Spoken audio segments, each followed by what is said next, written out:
Hey gang, it is September 6th, 2017, and I'm doing something a little bit different today. In the past I talked about doing interviews with some YouTube followers or different things, and so today that's going to kind of happen. But there's a YouTube follower, his name's Mike, and he's building or rebuilding a Cougar, and he has asked for some help. He can't get some panels to fit, and I said, I'll see if I can do it. He said, well, if you can, let's get together and see if I can't offer some help to him. So today I'm going to drive to his place. It's about an hour and a half maybe from where I live. So I'm going to go there and I'm going to do some filming at his place, and we're going to find out what he's got going on and what needs to be done. And this is something I wanted to do in the past. I talked about with the idea of interviewing some people, and I also had the idea of possibly doing some help, finding ways to help people out. So this is going to kind of be a test and see how it goes. But as you can see in the background, I've got my Suburban ready to go. I packed up some tools, body hammers and welding helmet and a jacket and different things. And so that's today's adventure. I'm going to drive to his place and have a look and see what he's got.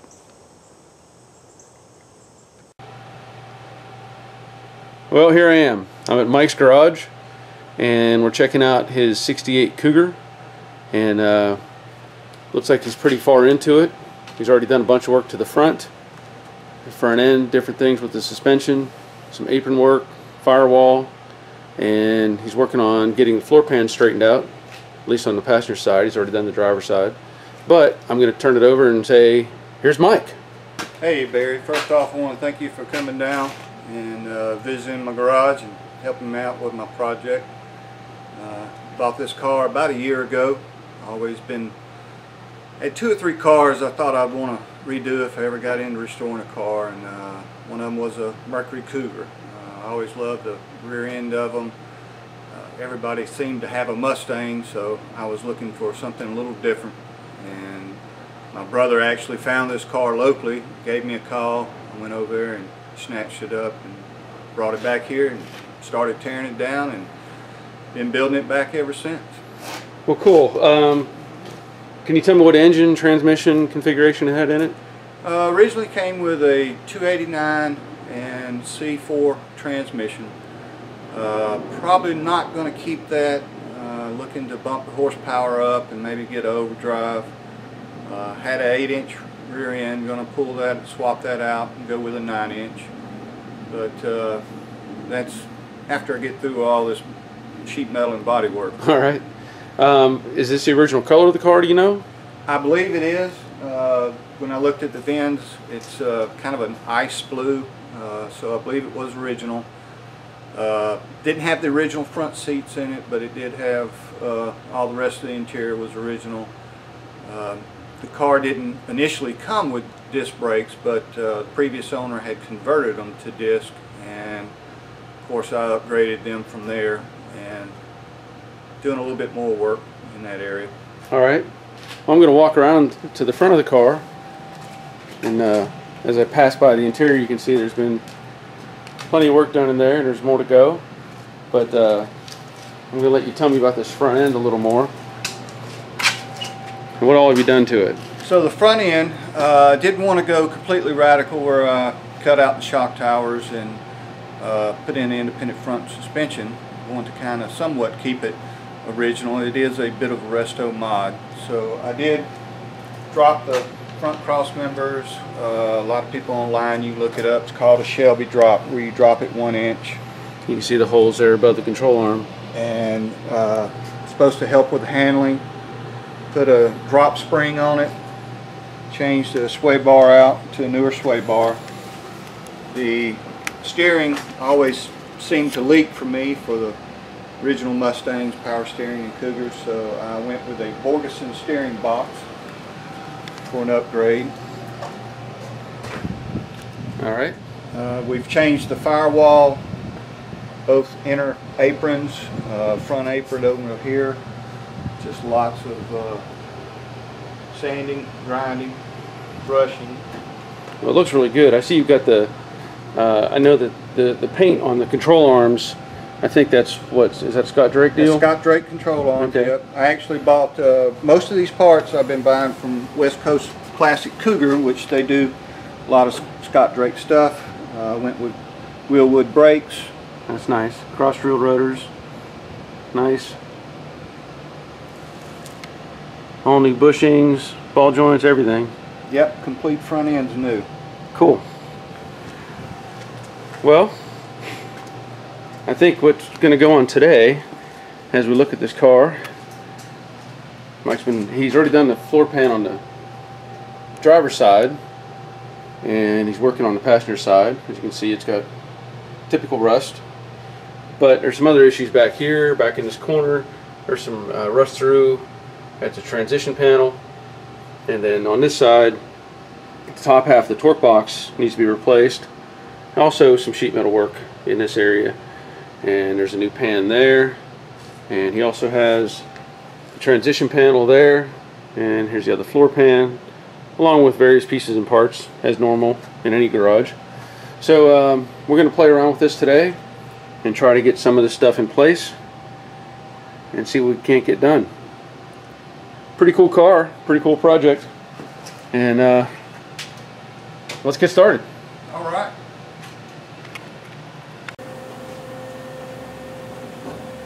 Alright, so we've worked on this panel, got it all prepped with a weld-through primer, and it was a little bit tough getting it to fit, had a little bit of a spring to it, but with a little brute force it should be fine.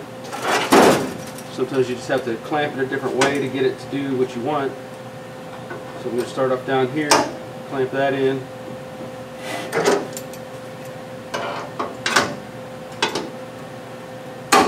Clamp that in.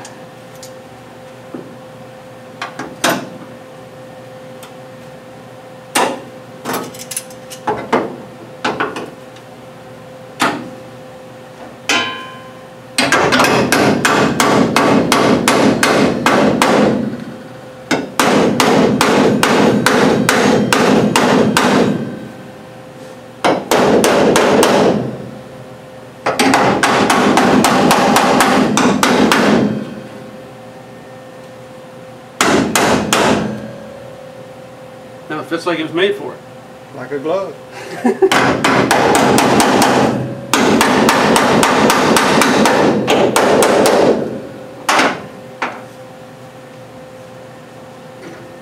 I'm happy with that. Let me give this one a shot.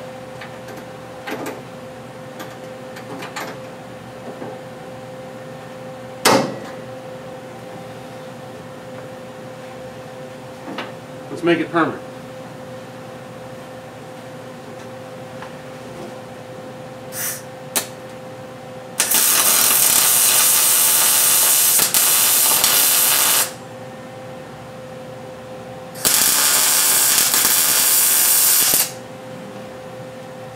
Now normally we would have holes drilled on top and go down into this rear frame rail, but this is a little bit short, so we're doing an edge weld to hold it in place instead of doing the holes.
Alright, I'll finish welding that in, but I don't need to film 10 minutes of me welding.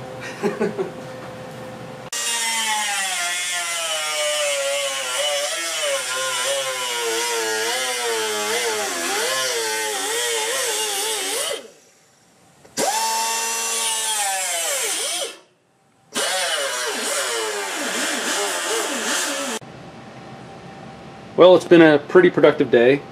We managed to get the top plate of the torque box in place, do some repair work up in that corner, and then get that patch panel in place so that the next step will be putting in the floor pan, which Mike will work on, and this just moves them along, and hopefully I see some pictures soon with the floor pan in place.